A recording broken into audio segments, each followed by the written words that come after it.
बाबा जी सैयद वारिस शाह रहमतुल्लाह अलैह लिखते ने कि अदल बिना सरदार है रुख अफल रन गदी है जो वफादार नहीं। नाज बिना है कंचनी बां बजई मर्द गदा जो अकल दा यार। बिना आदमियत ना इंसान जा बिना आब कातल तलवार नहीं। सबर जिक्र इबादतां बाद जोगी दमा बाद जीवन दरकार नहीं।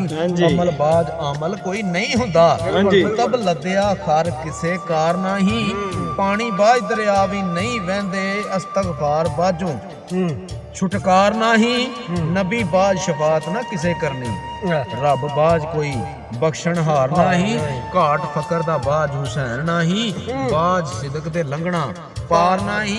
बाज इश्क दे मौत शहीद नाही।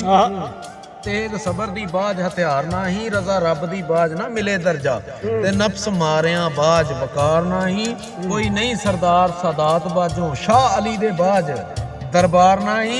अखी वेखिया बाज प्रतीत नाही जिवें बिना यकीन एतबार नाही। जिक्र रब दे बाज जुबान नाही। सुखन हुब बाजों शीरीदार नाही। खुदी बिना हुजूर दा रो नाही। नाफरमान बाजों गुनाहगार नाही।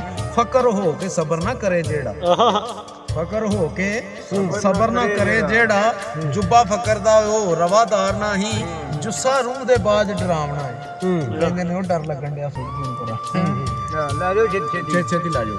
जुस्सा रूह दे बाज डरावना है जिंद बाज जिवें संसार नाही। हिम्मत बाज जवान बिन हुसन दिलबर। लून बाज तो आम सवार नाही। शर्म बाज मुछां बिन अमल दाढ़ी। शर्म बाज मुछां बिन अमल दाड़ी। तलब बाज फौजां भरम भार नाही। बाजों हिजर दे ज़ौक ते शौक नाही। बिना वसल दे मौज बहार नाही। बिना दुख दे सुख नसीब नाही। लंघन बाज ख्वार संसार नाही। अकल बाज वजीर सलात मोमन।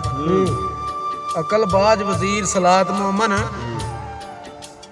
ते दीवान हिसाब शुमार नाही। रब बिना नहीं ओट परदेसियां नू। कामल पीर बाजों मददगार नाही। बेपरवाहियां बिना माशूक नाही। सिरां दित्तियां बाज दीदार नाही। वारस रन फकीर तलवार घोड़ा चारे थो के किसे दे यार नहीं। Very good.